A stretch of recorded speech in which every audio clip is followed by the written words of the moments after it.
மலை சாரல் மாதிரி சரசரன்னு அவங்களுடைய கருத்தை வீசிட்டு போயிட்டாங்க. இதுக்கு எதிரணி என்ன சொல்ல போறாங்கன்னு தெரியல. இஸ்லாமிய கலாச்சாரம் அதிகரிக்கிறது, எல்லாம் அடிமட்டத்துல போயிட்டு இருக்குன்னு ஆணித்தரமா கருத்தை களத்துல அடிக்க வராங்க. சாஜிதா பர்வீன். அஸ்ஸலாமு அலைக்கும் வரஹ்மத்துல்லாஹி தஆலா வபரகாத்துஹு. அஸ்ஸலாத்து வஸ்ஸலாமு அலா அஷ்ரஃபில் முர்ஸலீன் وعلى آله وصحبه ومن تبعهم بإحسان إلى يوم الدين. أما بعد. எல்லா புகழும் அல்லாஹ் தஆலா ஒருவனுக்கே உரித்தாகுக.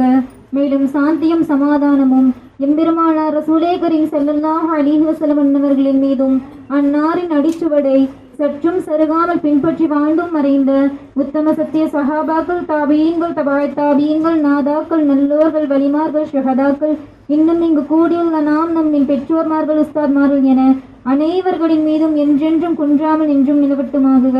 ஆமீன். நடுவர் அவர்களே, இந்த எதிரணி இருக்காங்கல்ல, இன்றைய சமுதாயத்துல அண்ணலாரின் கலாச்சாரம் தான் பெருகிட்டு வருதுன்னு சொல்றாங்க. ஆமா நடுவர் அவர்களே, நாங்களும் அதை ஒத்துக்கிறோம். இன்றைய சமுதாயத்துல எல்லாரும் அண்ணலாரை தான் பின்பற்றிட்டு வராங்க. ஆனா நபி அவங்களை எப்படி பின்பற்றிட்டு வராங்க? ரசூல்லா சொன்னதை சொன்னபடி செய்யாம ரசூல்லா சொன்ன சொல்லுக்கு மாற்றமா செய்யக்கூடிய சமுதாயமா தானே நடுவர்களே இன்னைக்கு அண்ணலாரை எல்லாம் பின்பற்றாங்க. அந்த வகையில நாங்களும் ஒத்துக்கிறோம் நடுவர்கள். எதிரணி சொன்ன மாதிரி இன்றைய சமூகம் அண்ணலாரை தான் பின்பற்றாங்க. இதுக்கு உதாரணம் ஒரு சின்ன விஷயத்த சொல்றேன் நடுவர்களே. நபி ஸல்லல்லாஹு அலைஹி வஸல்லம் அவங்க சொல்லியிருக்காங்க, இஷாவுக்கு பின்னாடி நீங்க உங்க பேச்சை குறைச்சிக்கோங்க. நைட்டு உங்களால எவ்வளவு சீக்கிரம் தூங்க முடியுமோ அவ்வளவு சீக்கிரம் தூங்கிட்டு அதிகாலையில சீக்கிரமா எழுந்துருங்கன்னு சொல்லியிருக்காங்க. ஆனா இன்றைய சமுதாயத்துல அவங்களால எவ்வளவு லேட்டா தூங்க முடியுமோ அவ்வளவு லேட்டா தூங்குறாங்க நடுவர்களே. அவங்க தூங்குறக்கே காலையில ஆயிடுறப்ப அவங்க எப்படி நடுவர்களே சீக்கிரமா முடிக்க முடியும்? எல்லாரும் ரீல்ஸ் பார்த்துட்டு தூங்கணும். இதுவான் நடுவர்களே அண்ணலாரின் கலாச்சாரம். ரசூல் ஸல்லல்லாஹு அலைஹி வஸல்லம் அவங்க இஷாவுக்கு பின்னாடி நீங்க சீக்கிரமா தூங்கிடுங்க அப்படின்னு சொன்னதுக்கு ஒரு முக்கியமான காரணம் என்னன்னா, ஒரு மனிதன் அதிகமா இஷாவுக்கு பின்னாடி தான் புறம் பேசுவான். அந்த புறம் பேசக்கூடிய பாவத்துல இருந்து அவனை தற்காத்து கொள்றதுக்குன்னா ரசூல் ஸல்லல்லாஹு அலைஹி வஸல்லம் அவங்க இஷாவுக்கு பின்னாடி நீங்க தூங்கிடுங்க சீக்கிரமான்னு சொன்னாங்க. நீங்களே யோசிச்சு பாருங்களேன் நடுவர்களே. இப்ப இஷாவுக்கு பின்னாடி ரெண்டு பெண்கள் வீட்டு வேலையெல்லாம் முடிச்சு உட்கார்ந்து பேசுறாங்கன்னா அல்லாஹ் தஆலா குர்ஆன்ல என்ன சொல்லியிருக்கான், நபி ஸல்லல்லாஹு அலைஹி வஸல்லம் ஹதீஸ்ல என்ன சொல்லியிருக்காங்க?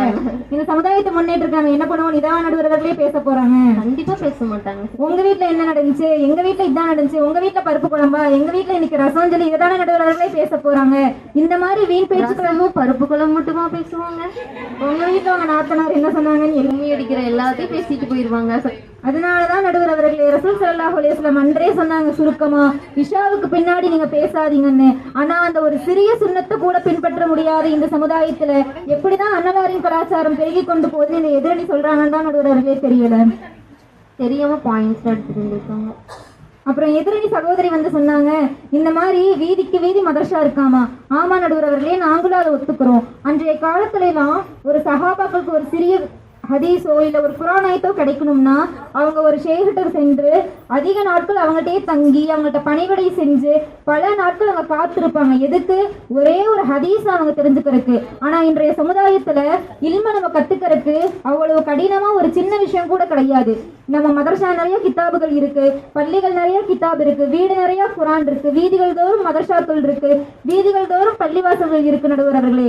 ஆனா அங்க ஓதுவதற்கும் தொழுகுவதற்கும் தான் ஆட்கள் குறைவா இருக்காங்க. ஆள் இல்ல. ஸல்லல்லாஹு அலைஹி வஸல்லம் சொன்னாங்க, சீனா தேசம் சென்றாயினும் சீரிய மார்க்க கல்வியை கத்துக்கோங்கன்னாங்க. சீனா தேசம்லாம் நம்ம போவேனா, பக்கத்துல இருக்க மதரசாக்கு போனாலே போதும் இன்றைய சூழல்ல. அந்த மாதிரி சின்ன சின்ன விஷயத்த கூட அண்ணலாரை விட்டு நம்மளுடைய சமூகம் தூரமாதான நடுவர்களே போயிட்டு இருக்கு. அதுக்கப்புறம் எதிரணி சகோதரி சொன்னாங்க, இந்த மாதிரி நாங்க தராவீஹ் அப்ப பாருங்க அப்படியே பள்ளியே கூட்டத்தை அப்படியே அலை மோதிரன்னு சொன்னாங்க. ஆமா நடுவர்களே, நாங்களும் ஒத்துக்கிறோம். தராவீஹ்ல கூட்டம் அதிகமா தான், ரோட்ல கூட்டமா இருக்கா? பள்ளியிலேயும் கூட்டம் அதிகமா தான் நடுவர்களே இருக்கும். ஏரியாவே ஜகஜோதியா தான் இருக்கும். ஆனா அதே தராவீஹ் தொழுகை முடிஞ்சு பெருநாளுக்கு அடுத்து ஃபஜ்ருக்கு நீங்க பள்ளிக்கு போய் பாருங்களேன், தனியா அனாத மாதிரி நின்று இமாம் தொழுக வச்சுட்டு இருப்பாரு, பின்னாடி மோதினார் மட்டும் தனியா நின்று தொழுதுட்டு இருப்பாரு நடுவர்களே. அப்ப இவங்களோட அண்ணலாரின் கலாச்சாரம் எங்க போச்சுன்னு தான் தெரியல. ரசூல் ஸல்லல்லாஹு அலைஹி வஸல்லம் அவங்க சொல்லியிருக்காங்க, ஒரு முஃமினான அடியானுக்கும் ஒரு காஃபிரான மனிதருக்கும் இடையில இருக்கிற சின்ன வித்தியாசமே தொழுகை மட்டும்தான். இப்ப ஒருத்தன் தொழுகிறான்னா அவனை நம்ம முஸ்லீம்னு முடிவு பண்ணிடலாம். ஒருத்தன் வந்து தொழுகை விட்டுறான்னா அவனை நம்ம காஃபிர்னு முடிவு பண்ணிடலாம். இஸ்லாத்துடைய அடிப்படை விஷயமான தொழுகையிலேயே நம்ம பேணுதல் இல்லாம தான் நடுவர் அவர்களே இருக்கும். நான் தெரியாம கேட்குறேன், இங்க இருக்க யாராச்சும் ஒருத்தங்க அவங்க கையை தூக்கி எங்க வீட்டில் நாங்கள் 5 பேர் இருக்கோம், 5 நேரம் தொழுகையில ஒரு வக்து கலா இல்லாம ஒரு நேரம் தொழுகை விடாம நாங்கள் கரெக்டா தொழுகிறோம்னு சொன்னா இப்பவே எங்க அண்ணலாரின் கலாச்சாரத்துக்கு தீர்ப்பு கொடுங்கன்னு சொல்லிட்டு நாங்கள் போய் உட்காந்துக்கிறோம். நடுவர் சபையில் இருக்கவங்க தூக்கிடுங்க, 5 நேரம் தொழுகிறவங்க யாராவது இருந்தா தூக்கிடுங்க. தூக்கிட்டாங்க சாஜிதா, முடிஞ்சா அல்லாஹ் நடுவர் அவர்களே இடிச்சோம். அல்லாஹ் ரசூல் ஆயிடும். அந்த மாதிரி சின்ன தொழுகையில கூட நம்ம ரசூல் ஸல்லல்லாஹு அலைஹி வஸல்லம் அவங்களை பின்பற்றாம இருக்கும் பொழுது எப்படி நடுவர்களே அன்னலாரின் கலாச்சாரம் பெருகி கொண்டு வருதுன்னு சொல்ல முடியும்? அல்லாஹ் தஆலா குர்ஆன்ல சொல்றான், குல்லில் முஃமினீன யகுல்லூ மின் அப்சாரிஹிம், ஓ முஃமின்களே நீங்கள் உங்களின் பார்வைகளை தாழ்த்திக் கொள்ளுங்கள்னு சொல்றான். இது வந்து அல்லாஹ் தஆலா முஃமினான ஆண்களுக்கும் தான் சொல்றான், முஃமினான பெண்களுக்கும் தான் சொல்றான். ஆனா இன்றைய சமுதாயத்து பெண்கள் எப்படி இருக்காங்க? ஹிஜாபோட தான் நடுவர்கள் வெளியில போறாங்க, நல்லா அழகா ஷாலெல்லாம் சுத்தி கட்டிட்டு சூப்பரா கிளம்பி வெளியில போவாங்க. ஆனா என்ன நடுவர்களே கீழே பேண்ட் போடுறது தான் மறந்துடுறாங்க. இஸ்லாமிய பெண்ணுங்கிற ஒரு அடையாளத்தோட போவாங்க, ஆனா உள்ள பார்த்தா பேண்ட் இல்லைங்கிறீங்க. உடனே இந்த எதிரடி சகோதரிகள்லாம் கோவத்துல பேண்ட் போட்டிருப்பாங்களா இருக்கும். நடுவர் அவர்களே உடனே இந்த எதிரடி சகோதரிகள்லாம் அப்படியே கொந்தளிக்க ஆரம்பிச்சிருவாங்க. நீங்க மற்ற பெண்களெல்லாம் பார்த்து பேசாதீங்க, எங்களை வந்து பாருங்க, நாங்களாம் வந்து கரெக்டா ஹிஜாபோட தான் போவோமாங்க. நாங்களும் ஒத்துக்கிறோம் நடுவர் அவர்களே, முழு ஹிஜாபோட போகக்கூடிய சில பெண்களும் இருக்கத்தான் செய்யறாங்க. ஆனா முழு ஹிஜாபோட போயிட்டு ரோட்ல நடந்து போற அந்த பெண்கள்கிட்டே நீங்க கேட்டு பாருங்க, ரோட்ல எத்தனை நகைக்கடை இருக்கு, எத்தனை துணிக்கடை இருக்கு, எத்தனை பைக் போச்சு, எத்தனை பையன் போனா, எவன் இந்த டிஷர்ட் போட்டிருந்தானே, அப்படியே அக்கு வேற ஆணி வேறா சொல்லுவாங்க நடுவர் அவர்களே. உடலுக்கு ஹிஜாப போட தெரிஞ்ச யாருக்குமே உள்ளத்துக்கு ஹிஜாப போட தெரியல. எனவேதான் நடுவர் அவர்களே பார்வையை தாழ்த்தி கொள்ளுங்கள்னு அல்லாஹ் தஆலா சொல்லியும் பெண்கள் சமுதாயத்துல இப்படி இருக்காங்க. உடனே நீங்க ஆண்கள் தான் நல்லவங்க தப்பாக நினைச்சிடாதீங்க நடுவர் அவர்களே. அவங்களும் பெண்களுக்கு வந்து எந்த வகையிலுமே சளைச்சவங்க கிடையாது. எப்படின்னு கேக்குறீங்களா? அவங்க அல்லாஹு தஆலா சொன்ன மாதிரி தங்களுடைய பார்வைகளை தாழ்த்திட்டு தான் போவாங்க. ஆனா எப்படி தாழ்த்திட்டு போவாங்க? கையில ஒரு போனை பிடிச்சிக்கிட்டு போனை நோண்டிட்டே பார்வையை தாழ்த்திட்டு போவாங்க நடுவர் அவர்களே. இதுவா நம்மளுடைய அன்னலாரின் கலாச்சாரம். எதிரணி சகோதரி சொன்னாங்க, இந்த மாதிரி இஸ்லாமிய ஆண்கள் வந்து அன்னலாரின் கலாச்சாரத்தை பின்பற்றி தான் வெள்ளி மோதிரம் அணியிறாங்களாமா. அவங்க சொல்ற மாதிரி 90 பேர் வெள்ளி மோதிரம் அணிஞ்சாலும் நடுவர்களே நாங்க அதை ஒத்துக்கிறோம். ஆனா இந்த சமுதாயத்து ஆண்களும் சரி எதிரணி தலைவியும் சரி இந்த ஹதீஸை தப்பா புரிஞ்சுக்கிட்டாங்கன்னு தான் சொல்லணும். ஏன்னா அண்ணல் நபி ஸல்லல்லாஹு அலைஹி வஸல்லம் அவங்க என்ன சொல்லியிருக்காங்கன்னா, ஆண்கள் வந்து வெளியில எந்த ஆபரணம் வேணா அணிஞ்சுக்கலாம்னு சொல்ல கிடையாது. ஒரு குறிப்பிட்ட கிராம் அறிவிச்சு அந்த அளவு வர மாதிரி தான் அவங்கள ஆபரணம் அணிய சொல்லியிருக்காங்க. அந்த குறிப்பிட்ட கிராம்ல அந்த ஆண் வந்து ஒரு ஆபரணம் அணிய முடியும்னா அது மோதிரம் மட்டும்தான். ஆனா இன்றைய காலத்து ஆண்கள்லாம் அப்படியா இருக்காங்க? காதுல கடுக்கன் என்ன, கழுத்துல செயின் என்ன, கையில பிரேஸ்லெட் என்னன்னு சொல்லி பெண்களுக்கே டப்புறாங்க நடுவர்களே. தங்கத்தால ஜொலிக்கிறாங்கல்ல, அவங்க பாயிண்டே நம்ம வருவோம் நடுவர்களே, வெள்ளியிலே ஜொலிக்கிறாங்க. அந்த மாதிரி இந்த மாதிரி சின்ன சின்ன விஷயத்துல கூட அண்ணலாரை விட்டு எல்லாரும் தூரமா தானே நடுவர்களே போயிட்டு இருக்கோம்.